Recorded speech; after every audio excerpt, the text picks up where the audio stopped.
Peace be upon you, dear 4th grade students, Translation Department, College of Arts of Arc University.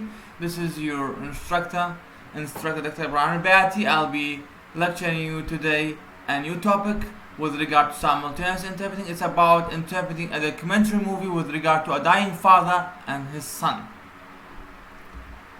Before dealing with the steps required for interpreting the English-speaking documentary movie into Arabic, we have to watch the video for the sake of understanding the whole ideas and points, and then we are going to give you the gist.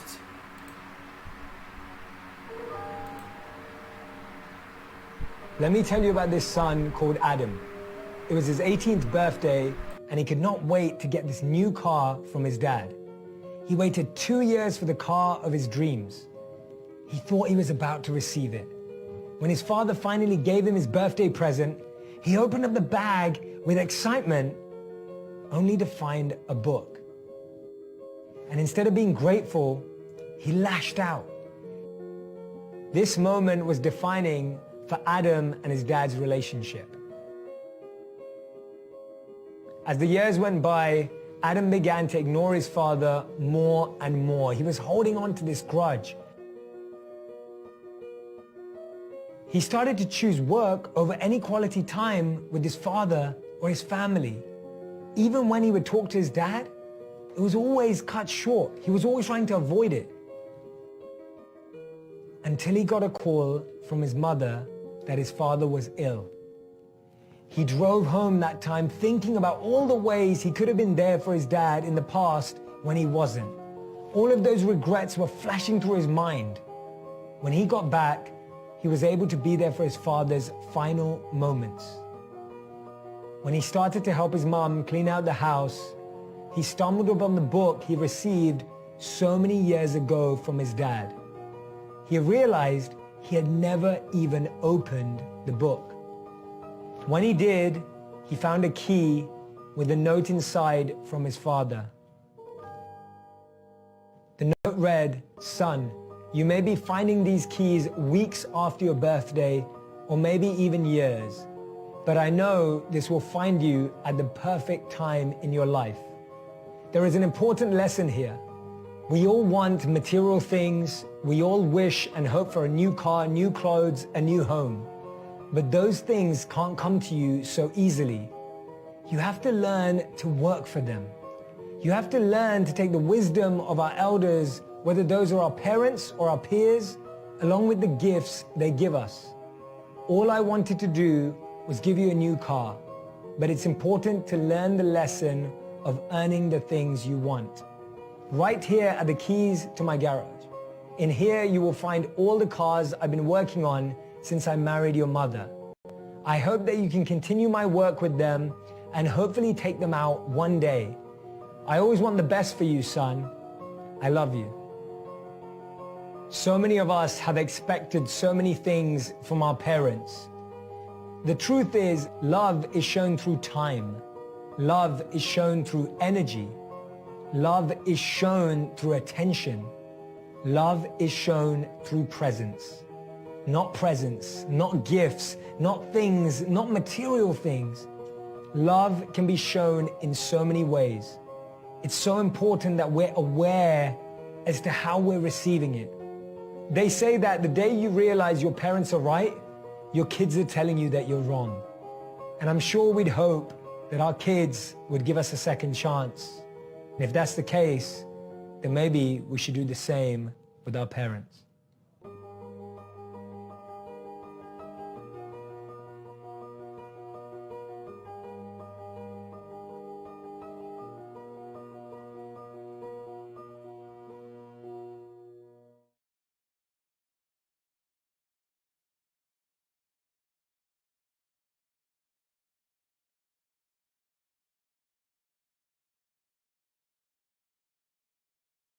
After watching the video, we are going to talk about the most important steps required for interpreting this English-speaking documentary movie into Arabic.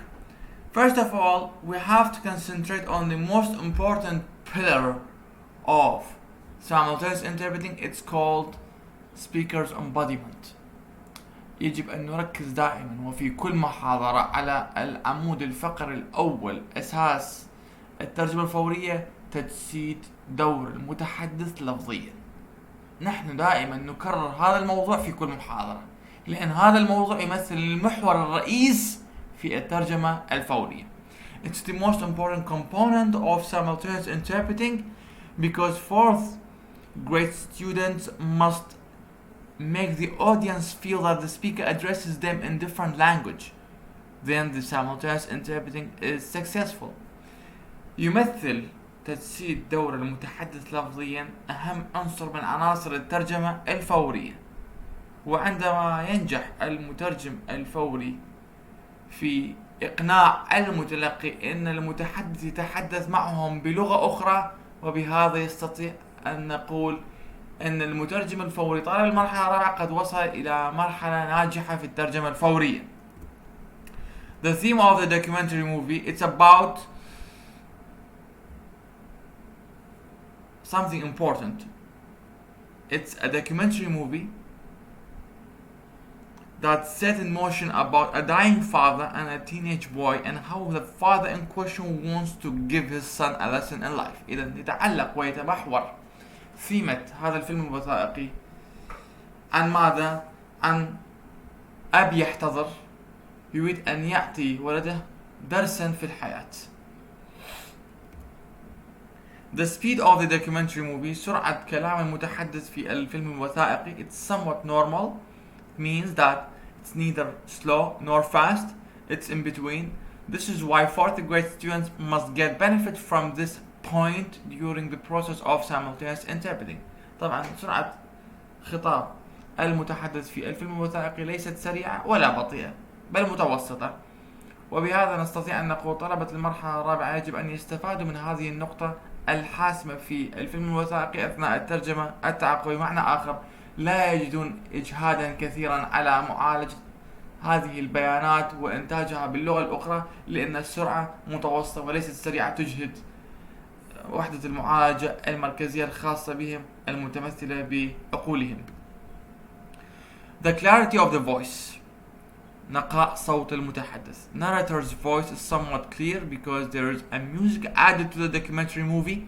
However, the sound of the music in question is not that loud. طبعا نقاء صوت راوي الفيلم الوثائقي واضحة إلى درجة معينة، ليست واضحة وضوحا عاليا بسبب إضافة مقطع موسيقي إلى الفيلم الوثائقي، لكن هذا المقطع ليس بالمقطع الصاخب، ونستطيع أن نقول طلبة المرحلة الرابعة دون ما استثناء يستطيعون تركيز أكثر على الكلام، لكن عليهم أن يركزوا على طبيعة الخطاب لكي لا يتأثروا بالموسيقى، وبهذا يستطيعون وصول ترجمة جيدة. The style of the documentary movie, it's a mixture of formal and informal styles, and this is obviously found in the vocabulary chosen by the narrator, such as kids. It's not formal. Instead, the fourth grade student simultaneous interpreter has to transfer it into أطفال, not جهال. In other words, the interpreter must render the source of speech, whether it's formal or informal, into a target language standard. طبعا اسلوب خطاب واسلوب حديث الفيلم الوثائقي، اسلوب حديث الراوي في الفيلم الوثائقي طبعا هو خليط من الرسمية وغير الرسمية. استخدم الراوي بعض الكلمات الرسمية وبعض الكلمات الغير رسمية، ومن الكلمات غير الرسمية كلمة كيدز. طبعا باللهجة الأمريكية كيدز معناها جهال، باللغة العربية العراقية الدارجة جهال، لكن لا أستطيع أن أستخدم كلمة جهال الذي تمثل مرادف لكيدز أثناء مخاطبة المتلقي، لأن المتلقي يتوقع مني استخدام اللغة العربية الفصحى. وبذلك أود أن أقول لكم جميعا طلبة الأعزاء، عليكم أن تركزوا على موضوع مهم جدا المتعلق بماذا؟ المتعلق باستخدام الكلمة الفصحى، حتى وإن سمعتم هذه الكلمة من قبل المتحدث باللغة الأم باللغة المصدر دارجة. إذا ماذا يعني؟ لو استمعت إلى دارج في خطاب المتحدث أنت مكلف بترجمة هذا الدارج حتى وإن كانت كلمة واحدة إلى لغة عربية فصحى دون وجود أي مشكلة أخرى. كلمة كيدز ما ترجمتها جهال، لازم تستخدم أطفال بدلا من ذلك. لماذا؟ لأن هذه الكلمة هي الفصحى والرسمية، فهذا هو أساس المحور الرئيسي المتعلق بأسلوب وترجمة الأسلوب. The pauses of the documentary movie، التوقفات التي أحدثها المتحدث في الفيلم الوثائقي. There are some short pauses made by the narrator of the documentary movie. These stops constitute moments of relief for fourth grade students who deal with 3-in-1 task.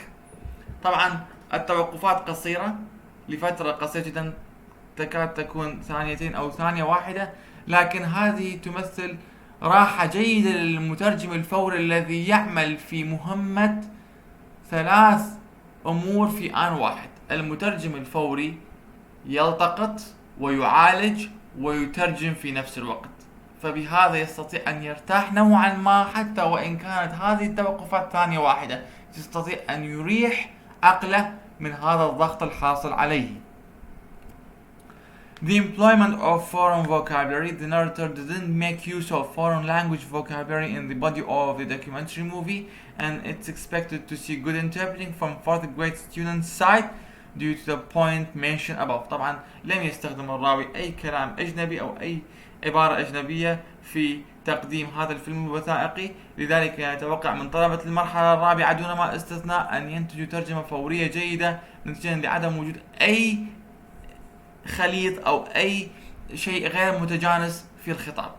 عبارة عن خطاب باللغة الإنجليزية مكلفين بترجمتها إلى اللغة العربية الفصحى. The intonation of the documentary movie. The intonation of the narrator is not balanced because of the topic of the documentary movie. Therefore, all fourth grade students must be able to balance the intonation of their interpretations with the intonation of the narrator to produce something good in the target language. طبعا نبرة خطاب الراوي في الفيلم الوثائقي غير مستقرة، غير متوازنة. لماذا؟ بسبب طبيعة الموضوع الذي يتكلم عنه، طبيعة مؤثرة. الأب وابنه الذي لم يعتبر والده في البداية ولم يهتم به كثيرا، كان يبحث عن الماديات. هذه الأمور كان قد أجبر الراوي أن يغير نبرته الصوتية بين الفينة والأخرى. فعلى المترجم الفوري هنا طلبة المرحلة الرابعة طلابنا الأعزاء أن يوازنوا ما بين نبرة صوتهم ونبرة صوت المتحدث. في سبيل المثال، إذا نجح الطالب في المرحلة الرابعة في ترجمة هذا الخطاب بالكامل من الإنجليزية إلى العربية في وتيرة واحدة دون الاكتراث إلى ترجمة والاهتمام بنبرة صوت المتحدث، هل تعتبر ترجمة ناجحة؟ لا، بالتأكيد لا تعتبر ترجمة ناجحة، لأنه لم يهتم بنبرة صوت الراوي. فعليه أن يهتم بنبرة صوت الراوي حتى تكون الترجمة متناغمة مع الحديث. الطالب المرحلة الرابعة عليه أن يترجم نبرة الصوت ويلتزم به، عليه أن يجسد دور المتحدث، عليه أن يلتزم بأسلوب الخطاب، وعليه هذا أن يلتزم بأسلوب الخطاب وتحويل الدارج إلى فصيح والفصيح إلى فصيح. كل هذه الأمور مكلف بها الطالب في المرحلة الرابعة، ناهيك عن ذكر ترجمة المفردات والسياق. فالترجمة الفورية لا تتمثل عملية ترجمة الكلام فقط من لغة إلى لغة أخرى شفويا، لا بالعكس، ترجمة النبرة الصوتية، الاهتمام بالأسلوب، الاهتمام بطبيعة النبرة الصوتية، الاهتمام بطبيعة المادة العلمية ومنها وطبيعة الكلام أيضا. redundant words، العبارات والكلمات التي فيها إسهاب وإطناب. طبعا في هذا المقطع there are many redundant expressions found in the body of the documentary movie. طبعا توجد الكثير من العبارات التي فيها إسهاب وإطناب في هذا الفيلم الوثائقي. Love is shown through time, love is shown through energy, love is shown through attention, love is shown through presence. هذه 4 جمل أخذت بالحرف الواحد من المقطع الفيديوي الذي قد شاهدته قبل قليل. هذا يمثل ماذا؟ يمثل إسهاب وإطناب باستثناء الكلمة الأخيرة من كل جملة كما تلاحظون الآن. The expressions cited above are taken from the speech of the narrator. طبعا احنا قلنا هذه الجمل أخذت من كلام الراوي، إنها تكرارية. إذا ماذا علينا أن نفعل اليوم؟ علينا أن نتبع استراتيجية omissions، الحذف. And I presented to you before a lecture with regard types of omissions. We have necessary and unnecessary, we have improper omission. كما قدمنا لكم سابقا في محاضرة سابقة على موقعي في اليوتيوب أيضا أنواع الحذف في الترجمة الفورية. لدينا حذف ضروري وحذف غير ضروري وحذف خاطئ. هنا نستطيع أن نقول love is shown through time، جيد، لازم أنت تبقي هذه الجملة الأولى. لكن love is shown through energy, attention and presence هذه يجب أن تحذف باستثناء الكلمة الأخيرة. So كيف احنا نستطيع ان نستخدم هذه الاستراتيجية وليس لدينا وقت؟ هذه متعاقبية حتى ان تكتب الملاحظات، صحيح ولا لا؟ فورية يعني عملية ترجمة آنية، استلام، معالجة، تسليم. كيف أني أستطيع؟ How can I answer this problem? How can I solve this problem? There are many repetitive expressions, and if I'm going to interpret them into Arabic, I face difficulty. Because why? Because these expressions are repetitive. It might cause some failure or setbacks from interpreter's side. Number two, which is important, it consumes energy. It consumes my time. So how can I answer this problem? كيف أستطيع أن أعالج هذا الموضوع الذي فيه إسهاب وإطناب، وهي 4 جمل باستثناء الكلمة الأخيرة أثناء الترجمة الفورية؟ لأن إذا لم أعالج هذا الموضوع فسوف يستهلك الوقت والطاقة والجهد أثناء الترجمة، وسوف يجعل من ترجمتي ترجمة ضعيفة أمام المتلقي العربي. على المترجم الفوري الاعتماد على أسلوب التخمين هنا، guessing. So simultaneous interpreter must count on guessing. Unlike consecutive interpreter, the simultaneous interpreter in question doesn't have time to wait and take notes. This is why he has to count on guessing and expect what the narrator says. Then he can interpret the first sentence, and the fourth grade student in question must avoid rendering repetitive words what he heard in advance. In other words, he has to link what he interpreted with the new words of the repetitive expressions and put them in one single meaningful sentence. على عكس الترجمة التعاقبية، فالترجمة الفورية والمترجم الفوري المعني ليس لديه وقت كافي لكتابة الملاحظات، وبهذا نستطيع أن نقول عليه يعتمد على نظرية التخمين، وأن يتوقع ما يقوله الراوي. ونستطيع أن نقول أن المترجم يستطيع ترجمة الجملة الأولى بالكامل عند سماعها فورا، وأخذ الكلمات غير المذكورة في الجملة الأخرى وربطها في جملة مفيدة. في سبيل المثال، المتحدث يقول love is shown through time. أنا أقول love is shown through، يمكن إظهار الحب من خلال الوقت. love is shown through energy والنشاط. love is shown through attention والاهتمام. love is shown through presence والقرب. أنت قدرت في هذه العملية من خلال التخمين أن أنت ما تترجم هذه الجمل، لكن ترجمت الكلمة الأخيرة منها وربطتها مع الجملة الأولى التي أنت ترجمتها. تستطيع من خلال عملية التخمين أن تفرزن هاي الأمور، تستطيع أن تصل إلى ترجمة جيدة يشار لها بالبنان. نأتي إلى الكلمات المهمة جدا التي ذكرت في الفيلم الوثائقي. The most important words and expressions of the documentary movie with their Arabic translations. He couldn't wait. عبارة جملة مفيدة. He could not wait. جملة مفيدة مكونة من 4 كلمات. ترجمتها متشوق، كافية جدا. عامل الاختصار مهم جدا في الترجمة التعاقبية. Excitement تعني حماسة. Lashed out انتقد. Defining ليس تعريف. Defining هنا مصيري. As the year went by مع مرور السنين. He was holding on to this grudge. كان يحمل ضغينة. Cut short يختصر. Flashing through his mind يستذكر. He stumbled upon the book. وجد الكتاب. قد يسأل سائل دكتور أنت ليش اختارت كلمة وجد ولم تترجم كلمة stumbled إلى تعثر؟